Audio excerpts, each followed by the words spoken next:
नमस्कार, मैं हूं विकास सुखीजा। आप देख रहे हैं अब तक टाइम्स। करनाल का जो बड़ा मामला चल रहा है वार्ड नंबर 2 का, पार्षद बलविंदर सिंह बराड़ का और डीटीपी करनाल का। दोस्तों, आज इस मामले के अंदर आज हमने डीटीपी करनाल का एक एक्सक्लूसिव इंटरव्यू किया है, जिसकी पूरे करनाल के अंदर बहुत बड़ी चर्चा चल रही है। और इस इंटरव्यू को लेकर मैं आपको बताना चाहता हूँ, बड़ी गहमा गहमी शुरू हो गई है। और कहीं ना कहीं बलविंदर सिंह के मामले में अब तक टाइम्स का ये इंटरव्यू है जो बहुत बड़ा महत्व रखने वाला है, क्योंकि इस इंटरव्यू के अंदर ऐसे पहलू खुलकर सामने आ गए हैं जिसके बारे में ना तो बलविंदर सिंह ने सोचा होगा, और ना ही डीटीपी विक्रम कुमार ने, और ना ही आपने, और ना ही अदालत ने। दोस्तों, मामला बड़ा बेहद ही गंभीर हो चुका है। और इस इंटरव्यू के बाद पार्षद बलविंदर के निवास स्थान पर हजारों की तादाद में उनके समर्थक यहां पहुंचे हुए हैं और हमें स्पेशली कवरेज करने के लिए बुलाया गया। आपको मालूम है दोस्तों, हम लोग आसानी से ऐसी कवरेज नहीं करते, हम एक्सक्लूसिव वर्किंग पे काम करते हैं। लेकिन जो ये खबर है, ये खबर मैं आपको इसलिए दिखाने जा रहा हूँ, मामला जनप्रतिनिधि से जुड़ा हुआ है। और गुस्सा जो है परिवार का बड़ी बुरी तरह से सामने आ गया। हम बात करेंगे, बलविंदर जी की धर्मपत्नी हैं, उनसे बात करेंगे, उनको कहेंगे कि आपका क्या कहना है इस पूरे मामले के अंदर। आप इधर आ जाइए। बताएं जी, क्या कहना चाहोगे आप? जो आज मैंने उनका इंटरव्यू सुना है विक्रम जी का जी, तो वो जो दहिया जी से लड़ाई करते थे वो अपने काम के लिए करते, ना कि पर्सनली कभी लड़ाई किसी अफसर से पर्सनली कभी भी लड़ाई की हो तो वो अफसर आन के अभी मुझे बताए भाई बलविंदर सिंह ने पर्सनली लड़ाई की। जो 100 करोड़ के काम हमने अपने विकास कराए अपने वार्ड में, हम उनके लिए लड़ाई लड़ते थे।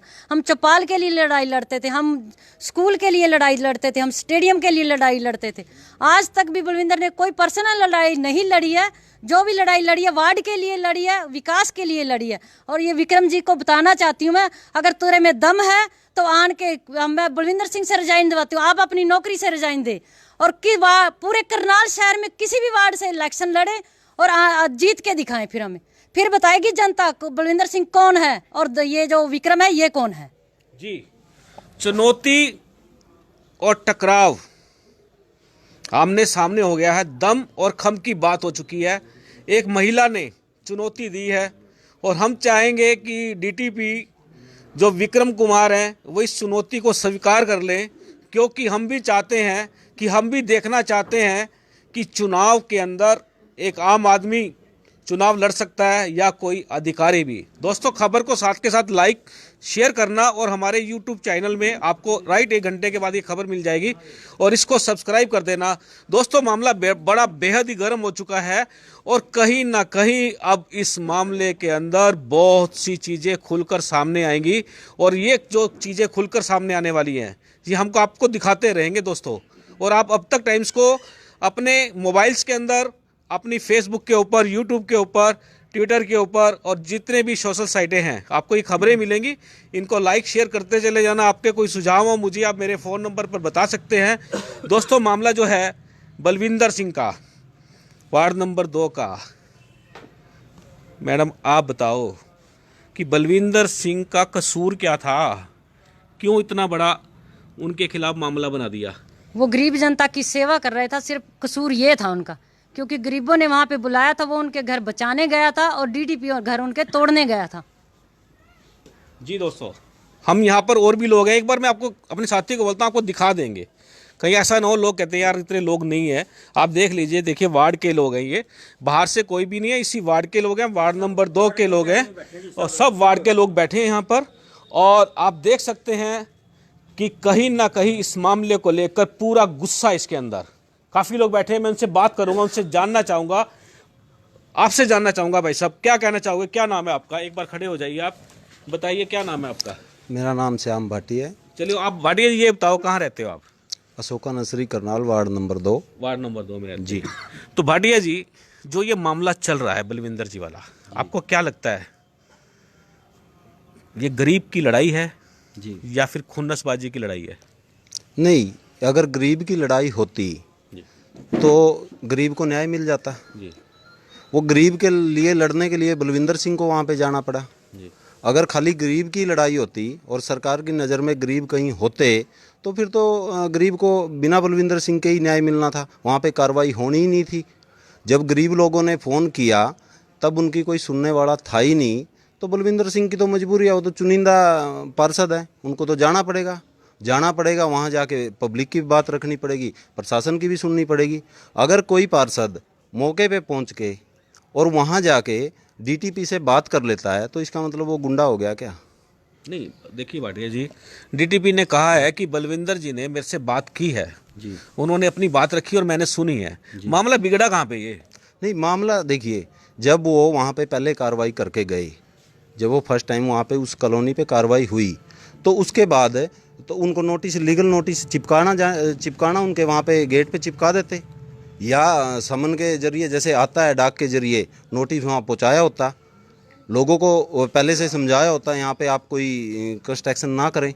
तो ये तो सारी मनगढ़ंत बातें हैं और भी बहुत सी ऐसी जगह है। ये डीटीपी जब से आया है, ये डीटीपी इतना बड़ा भ्रष्ट है, इतना बड़ा, मतलब कि ये पूरे शहर में इसको और कुछ नज़र ही नहीं आ रहा है क्या? जी, सिर्फ सिवाय इसको पैसे के कुछ और नहीं दिख रहा है क्या? ये बलविंदर सिंह को चैलेंज करता है, उस इंसान को चैलेंज करता है। 100 करोड़ के विकास पूरे भारत के अंदर किसी पार्षद ने किया है क्या? आपकी नॉलेज में, आप पत्रकार हो, आपको पता है, आप भी ये सवाल रख सकते हो, कोई पार्षद मंत्री नहीं कर सकता। चलिए मैं आपकी बात रखता हूँ। देखिए, मैं आपको बताता हूँ, आर के पुरम के बारे में बताता हूँ। जब बलविंदर सिंह यहाँ पहली बार उनके परिवार से वो खुद पार्षद बने तो उस समय इस वार्ड की जो हालत थी बेहद ही खस्ता हालत थी। और आज मैं खुद इस बात को बड़ा क्लियर करता हूँ क्योंकि मैं खुद करनाल का रहने वाला हूँ।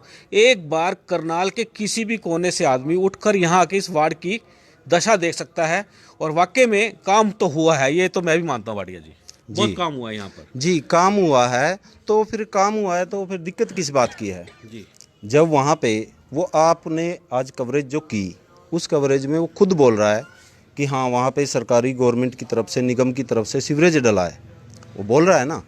तो सीवरेज जब वहाँ पे डला है, वो मेरी लीगल प्रॉपर्टी में सीवरेज डाल देगा क्या? वो अपने बयान में खुद ही फंस रहा है। आप किसी की संपत्ति में सीवरेज ऐसे ही डाल दोगे? मतलब खेत मेरा है, सीवरेज आपने डाल दिया और आप आगे किसी और को सुविधा पहुँचा रहे हो, क्या ऐसा है कानून के अंदर? क्या कोई अपनी प्रॉपर्टी से किसी सीवरेज को गुजरने देगा? वो है किसकी प्रॉपर्टी? वो कॉलोनाइजरों की प्रॉपर्टी थी।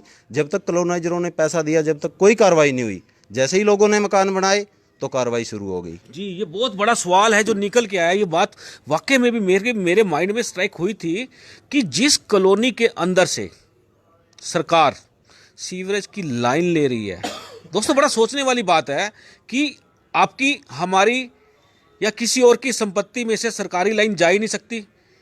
अगर ये वहाँ से चली गई तो कहीं ना कहीं जो दाल में काला है उसको समझने की ज़रूरत है। आपको क्या लगता है कि बलविंदर की जो कल जमानत रद्द कर दी, जी, उसके पीछे का खेल क्या है? उसके वो तो देखिए, वो तो न्यायालय के हाथ की बात है, उसके बारे में हम नहीं कुछ कह सकते। वो तो न्यायपालिका जो करेगी वो सर्वप्रिय है, वो तो उनके ऊपर डिपेंड करता है, जज साहब के ऊपर। वो हम उसके बारे में नहीं कह सकते। उससे पहले की जो गेम है, उससे पहले का जो षड्यंत्र रचा गया है, क्या ये डीटीपी कोर्ट में इस बात को कैसे साबित करेगा कि मेरी संपत्ति में से, मेरा खेत है, मेरी ज़मीन है, वहाँ से निकाल के दिखाए ना? ये आपकी बात बहुत बड़ी बात है। वाकई में ये बात मुझे भी बड़े अच्छे से समझ में आ गई कि किसी के घर में घुसकर जी, चाय का प्याला पीने वाली बात होगी। बिल्कुल। ऐसे कैसे पी सकता है मकान मालिक की मर्जी के बिना? देखिए, हम इतने पढ़े लिखे नहीं हैं जितना कि वो डीटीपी है, पर ये एक अनपढ़ इंसान को भी ये बात समझ आती है और मैं समझता हूँ, मैं उम्मीद रखता हूँ कि आपको भी शायद समझ आई है। तो कोई किसी की संपत्ति से ऐसे कैसे डाल सकता है? वो अपने बयान में, अपनी स्पीच में ये बात खुद बोल रहा है आज। हमारे लिए ये, अब इस बात को हम चैलेंज करेंगे तो कल को कोर्ट में इस बात को भी जुटलाया जाएगा। जिस बात को वो खुद बोल रहा है, ऐसा कौन सा कानून है? उसके लिए कोई अलग से कानून बनता है क्या? क्या डीटीपी के लिए स्पेशल कोई कानून बना है क्या? तो आपको भी समझ आ रहा है कि गेम क्या है, आपको भी समझ। जहाँ अगर पैसे दिए होते, मतलब वो कॉलोनाइजर तो थे नहीं, 100 गज के प्लॉट पब्लिक ने लिए, 50 गज के प्लॉट पब्लिक ने लिए, वो डीटीपी को पैसे नहीं दे सकते। कॉलोनाइजर जब वहाँ कॉलोनी काट के गया, वो अपने मुंह से बात स्वीकार कर रहा है कि 2012 की कॉलोनी है, बोल रहा है ना वो आपकी स्पीच में, 2012 की कॉलोनी है। वो कब से आया सीट पे? आते ही उसको वही कॉलोनी दिखाई दी क्या? उसमें कॉलोनाइजर से बात भी हुई होगी, आपका कितना शेयर बिका है, कितना बचा है, सारी बातें हुई होंगी ना। तो ये प्री प्लान था सब। आदित्य दहिया की जो बात कर रहे हैं जी वो जानते हैं आदित्य दहिया कौन है? जी, उनको तो मालूम है। बलविंदर सिंह किसी की नौकरी के लिए वहाँ पे लड़ने गए थे आदित्य दहिया के साथ। जी बलविंदर सिंह कोई अपना पर्सनल काम लेके गए थे आदित्य दहिया के पास। किस लिए गए थे? सिर्फ और सिर्फ उनकी वाइफ जो थी वो कमिश्नर थी नगर निगम, और पार्षद का धर्म है पब्लिक का काम करना, तो वो तो जाएगा पार्षद। तो भैया और भी पार्षद हैं, सारी जनता चाहती है विकास करवाएं। करवाने के लिए, विकास करवाने के लिए आपको अपने घर के बिजनेस बंद करने पड़ते हैं। आज वो इस रेंट के मकान पे रह रहा है, बलविंदर सिंह का अपना घर नहीं है। ये कहने में अच्छी लगती हैं, सुनने में अच्छी लगती हैं, और ये बात देखने में अच्छी नहीं लगती। एक पार्षद बनता है और वो पार्षद हवेलियाँ कोठियाँ बना के खड़ी कर सकता है। वो अपने खेत में पिछले 6 महीने से आराम से अपने खेत में काम कर रहा है। किसका? अपने खेत में बाग उगाया जा रहा है। उस इंसान को ये भ्रष्ट कहने की कोशिश कर रहा है क्या?